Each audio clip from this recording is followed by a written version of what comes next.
everyone, I'm Stephanie Panay, and in today's podcast, I'm going to be sharing a video I made a few months ago about A Course in Miracles and how training with A Course can be likened to training in 4 different traditional yoga systems. I'll be discussing those systems along with how they relate to Carl Jung's idea of temperaments and the 4 different functions of thinking, feeling, intuition, and sensation, and why that is an important consideration.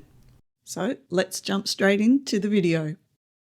A Course in Miracles consists of 3 books, a text, workbook, and manual. The text and the manual are largely the theoretical component. They're the parts that require a lot of study.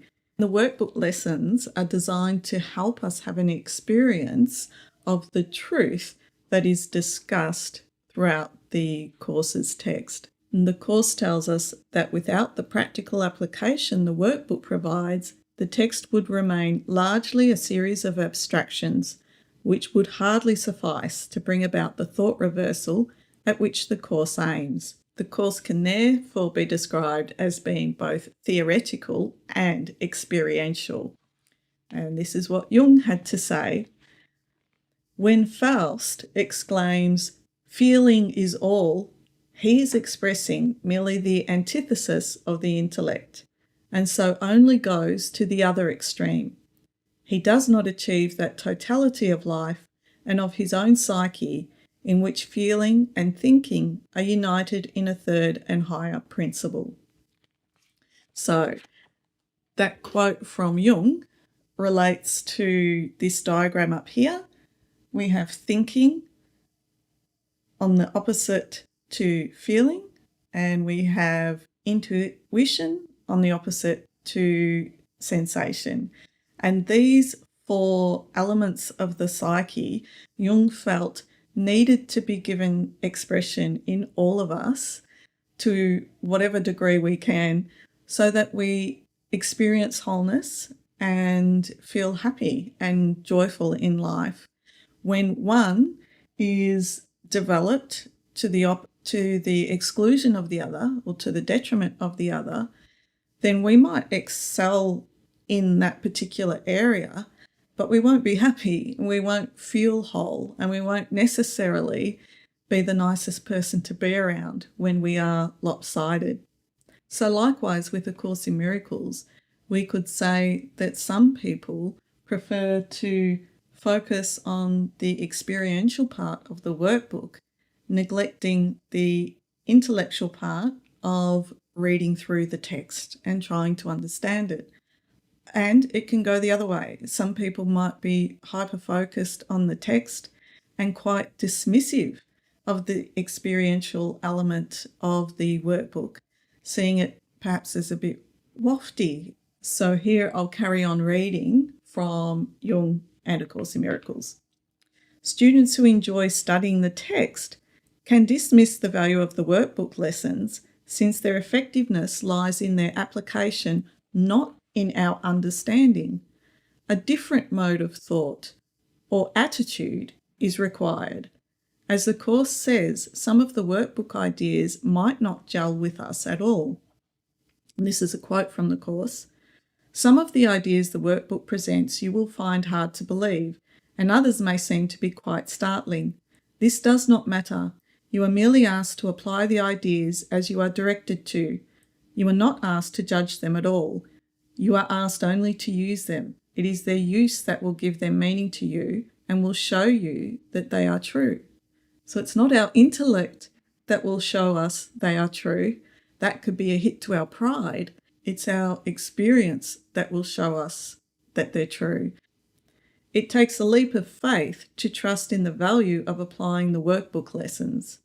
If we prize an intellectual understanding above all else, it can feel insulting to consider that all we need to do is apply the ideas given to us, no questions asked. How, our intellect asks, can applying such a simple-sounding lesson do anything for us? Pride can stand behind our reluctance to rest in the knowledge that the Holy Spirit will do his part. It's in our willingness to address our grievances, shame and guilt, that the Holy Spirit is free to be an agent of healing. We need to suspend our demand to understand how the lessons actually heal and instead develop trust in Jesus and the Holy Spirit to be good to their word. The danger for the student resistant to the workbook is that they develop a cool, clinical approach to the theory and get stuck in the world of ideas. They might acquire a dogmatic approach to the course, trying to resolve inconsistencies in the form rather than perceiving the underlying message. As the course says, this is not a course in philosophical speculation, nor is it concerned with precise terminology. It is concerned only with atonement or the correction of perception. The means of the atonement is forgiveness. On the other side of the scales, we need the theory to put the workbook lessons into practice properly. The course's workbook lessons help us use our day's activities for forgiveness and healing, yet we need the concept of forgiveness and healing as laid out in the text to provide the foundations for the workbook lessons. If, for example, we read the lesson, "I am the light of the world," without the context provided by the text, we'll miss the important distinction that the I to which the lesson is referring is not the self we identify with as a body. Without such context, we'll use the lesson as a mantra or positive affirmation instead of a reminder of who we are at the level of spirit, in juxtaposition to the shame and guilt we readily identify with daily. Spiritual inflation, a grandiose sense of self, is then likely to result. A reading of the lesson more in line with the course's overall message would be that our mind offers light to the world, since all minds are joined, whenever we choose forgiveness over attack and blame, shared interests over separate interests. So all of this brings me to yoga and the four main traditional types of yoga in Hinduism. First, we have Jnana Yoga. Jnana Yoga is known as the path of knowledge. It involves a lot of study of the texts such as the Upanishads. So it's part of the Jnana Yoga is part of the Advaita Vedanta school. And there's contemplation of the texts as well. So it's largely an intellectual branch of yoga. Then we have Bhakti Yoga. Bhakti Yoga is more about adoration of the divine. It's known as the path of devotion. And avatars such as Krishna are thought to be divine incarnations of that abstract oneness. And by having that personal I-thou relationship with the avatar or the representation of oneness, the person is thought to step into that oneness themselves through their devotion and progress in acceptance of that oneness that way. Then we have Karma Yoga. Karma Yoga is known as the path of action. It relates to what we do in the world, the purpose that we give our actions. So the Bhagavad Gita is a good text for learning about Karma Yoga. In the Bhagavad Gita, Prince Arjuna asks Lord Krishna whether holy work infused with a higher purpose, or renunciation of the world is the higher path. Krishna replies, it is difficult to have an awareness of divinity without the yoga of work, which is work conducted without selfish bonds or attachment to the results. Just as the Upanishads appeal to the intellectual person, the Gita appeals to those whose path involves navigating roles and responsibilities in the world. Karma Yoga is therefore known as the path of action. Okay, and then at the end here, we have Raja Yoga. Now, Raja Yoga was developed later. Raja Yoga is a fourth path to liberation, first outlined in Yoga Sutras, written by Patanjali in the 2nd century CE, so quite a bit after the Upanishads and the Bhagavad Gita. It is the path of meditation. Practice involves drawing the mind inward, away from external distractions, and focusing on the breath or another object of concentration, whilst releasing attachment to thoughts. As the practitioner's mind stills and becomes absorbed in meditation, they come closer to experiencing oneness, and with sustained practice over many years, bliss and enlightenment are said to occur. So the interesting thing is that many Hindus practice elements of each of these 4 yogas, or they practice one in isolation. This is what Swami Vivekananda had to say about practicing these 4 yogas. Each soul is potentially divine. The goal is to manifest this divinity within. Do this either by work or worship or psychic control or philosophy, by one or more or all of these, and be free. So here we have, we have by work would be the karma yoga, by worship would be the bhakti yoga, by psychic control or control of the mind would be the raja yoga, or by philosophy would be the jnana yoga. So do all or do one, practice and be free. What I would like to propose is that A Course in Miracles is provides an integration of elements from all 4 yogas, and that's important to note, because the course, to really practice the course or get the most out of the course, we need to use all of the elements of the course. So the text and the manual, studying them can be related to practicing jnana yoga, tuning into the Holy Spirit, Jesus, our inner teacher, developing a relationship with them, asking them for help in our practice of forgiveness, and throughout the day in our workbook lessons, being open to how just simply practicing the lessons can help us without having to intellectually understand it. That can all be part of bhakti yoga. And karma yoga is expressed in actually practicing forgiveness and applying the workbook lessons to our daily lives, to our roles. And finally, A Course in Miracles also displays elements of Raja Yoga, namely in the workbook. Lessons often include reminders about letting go of extraneous thoughts and concentrating on the lesson's thoughts instead. So not only in the workbook lessons, but just throughout our day, we can catch ourselves when our mind wanders into the world and gets upset at things out there, and notice what we're doing, let go of those thoughts, or process them through the process of forgiveness if they're really potent triggers for us. And this idea of noticing what we're doing and refocusing can also be part of Raja Yoga. So the thinking-feeling distinction can be seen in the Jnana and Bhakti Yoga, and the Course incorporates both, along with Karma and Raja Yoga elements.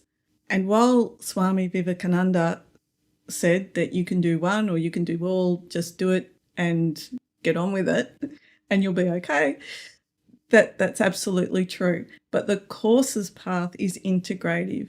The Course's path includes them all, and in particular the Jnana and the Bhakti, because thinking and feeling is so contentious. People say, no, I'm doing the feeling, or just the experience is most important.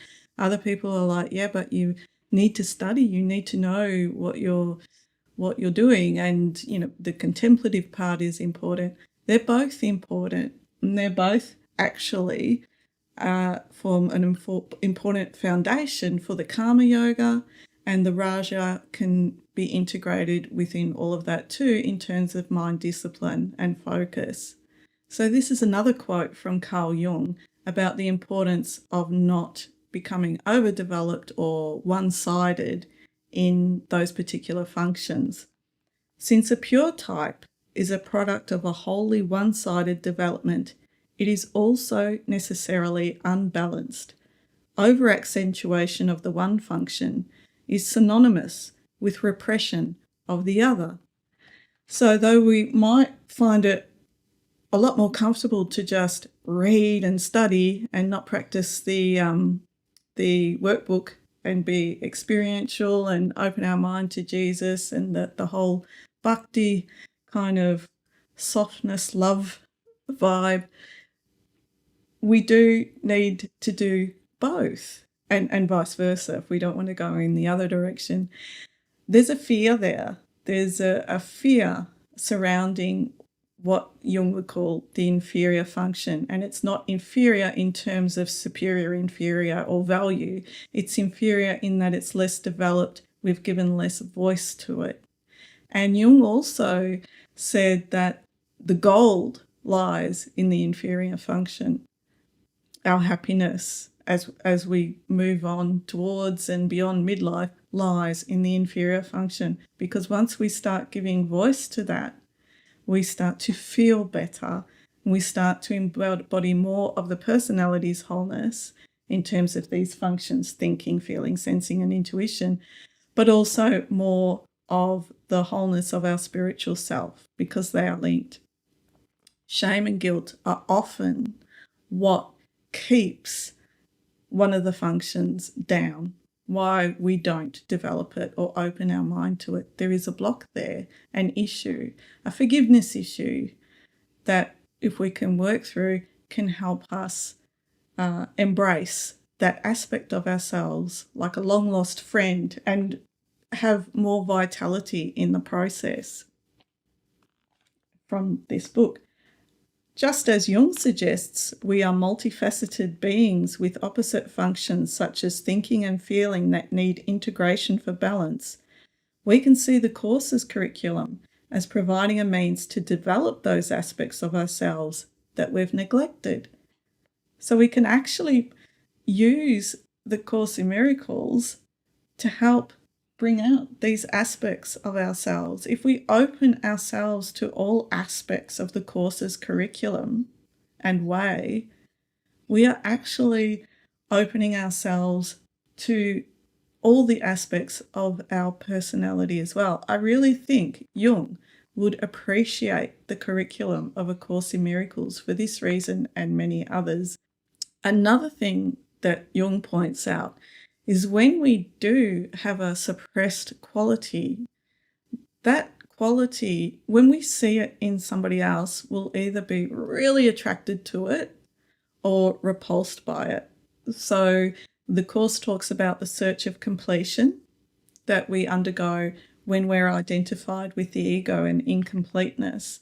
I think this relates well to what Jung is talking about, because when we're identified with the ego, we're identified with our physical body and our psychological body and any deficiencies within that.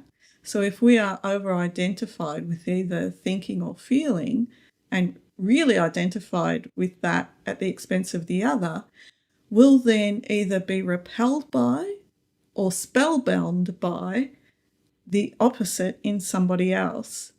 And with that in mind, I'd like to read this fabulous quote from Jung's Mysterium Conjunctionis, which was his last major work on alchemy.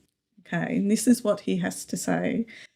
We should get along a lot better if we realised that the majority views of others are condoned by a minority in ourselves.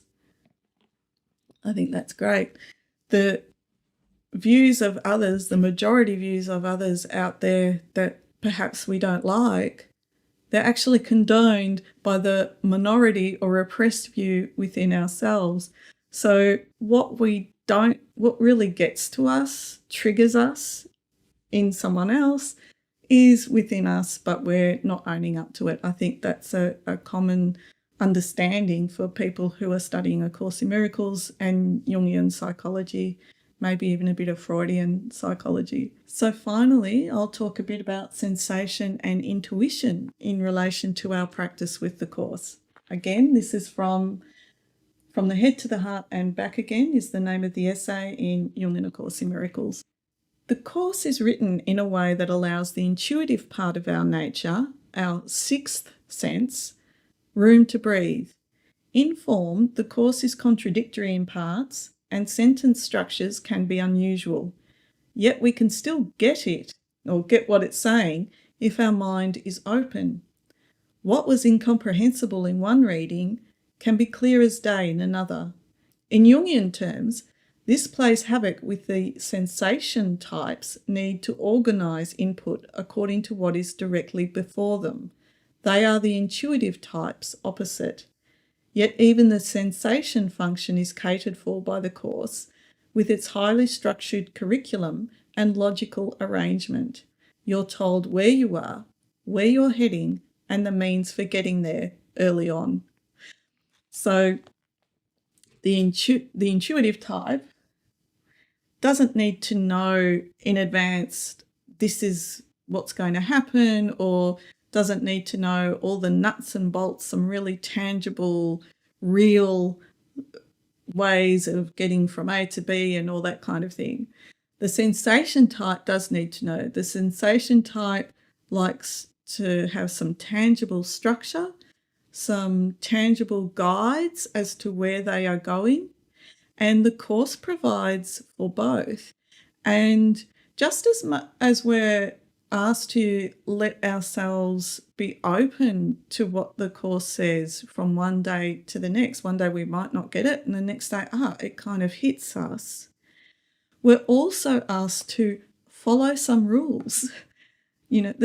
For the sensation type, is good at that. The sensation type, we've got the 365 lessons to be done sequentially, not more than one a day. Now, if you're an intuitive type and you're really resistant to the elements of the sensing type, which would be following some the guides, then you might want to freeform the workbook, but don't. Do what it says. Do what the Course says, and you'll be developing this part of yourself. Thanks for watching. That concludes my discussion of A Course in Miracles as an integrative yoga. I hope to see you again.